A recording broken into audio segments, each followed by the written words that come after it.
We're coming to you tonight from the Stater Brothers Rendezvous in San Bernardino, California. This is day one of 4 of the most awesome days that I'll ever spend, and I've spent many of them. And our guest tonight here is somebody that I have great respect for and a lot of friendship. The friendship is the most important part, Jim. Mr. Paul Peterson.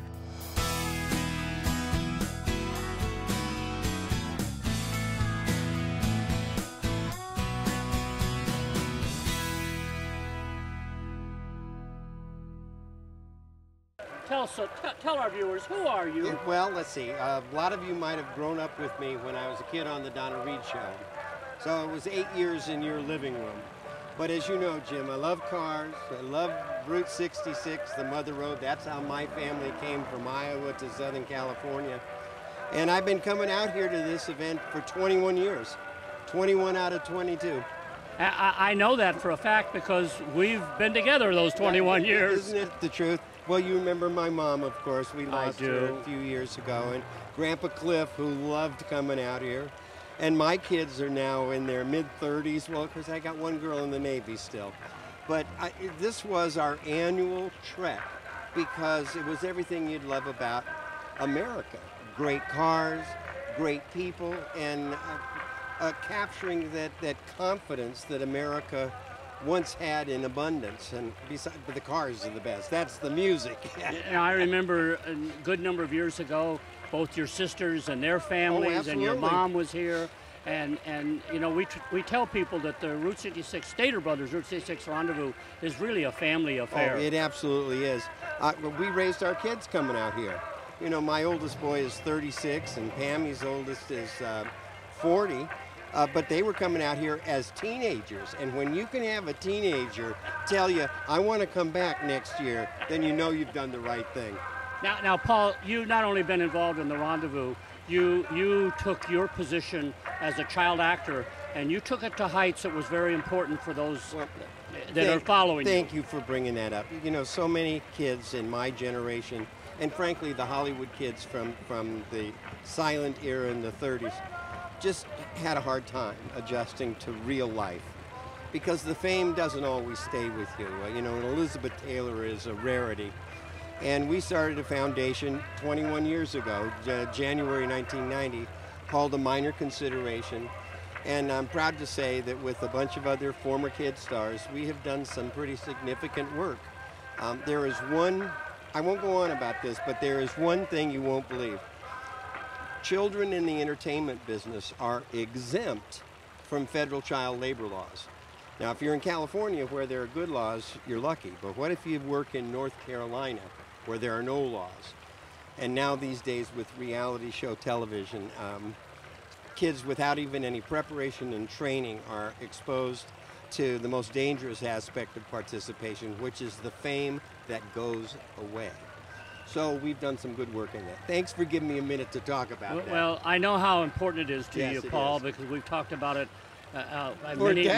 for a long time. And I think that what you have done goes unheralded. People don't know that Paul, but that Paul has probably done more for that industry than any other one person. Well, I appreciate that. You know, I wondered in my, I love that sound. In my 30s, even when I was writing my books, I said to myself, you know, when I die, they're going to put on my gravestone, well, here's Paul Peterson, you remember him from the Donna Reed Show. And then as I got involved in A Minor Consideration, the foundation, people started coming up to me at airports and talking about the work I was doing with young performers and not about the Donna Reed Show. And I finally, it's really just been the last 5 or 6 years when I think, you know, I've done some fun things in my life. You know, I got gold records and years on a series and successful books, but at the end of the day, this work I'm doing now, when we conclude it successfully so that there are national standards and kids in show business have the same protections as animals in show business, that's what people are going to remember, and that's a good thing. Well, those of us that know you, we love you, and I want to thank you. Thanks. And you're going to see Paul on a few more episodes here, because he gets very involved in the Rendezvous. He doesn't just come out and as a pretty face. He actually takes care of the neon cruise. We have the neon cruise, and of course I'll be doing the invocation with our opening ceremonies. I'm proud to say that in past years I was honored out here, and I like to be on hand to let, like for example this year, the new inductees understand that this is, if you love cars and you grew up in Southern California, to be honored on the Route 66 Rendezvous walk or Wall of Fame is fabulous. Yeah. This is Don Garland's. This is Perdome. It's the Beach Boys. It's Edelbrock Cans. Yeah. I mean, we can go on and on. Iskandarian. And of course, our good friend J.C. Agajanian Jr. is here. Who just got here. We're going to interview him. Oh, you got to talk to J.C.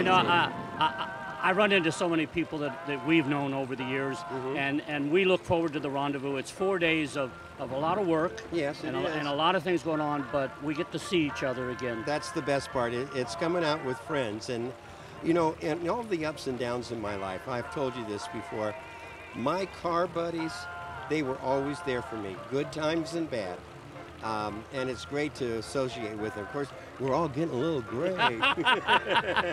Well, folks, again from the Rendezvous, somebody who's an icon within our industry and a good personal friend, Mr. Paul Peterson.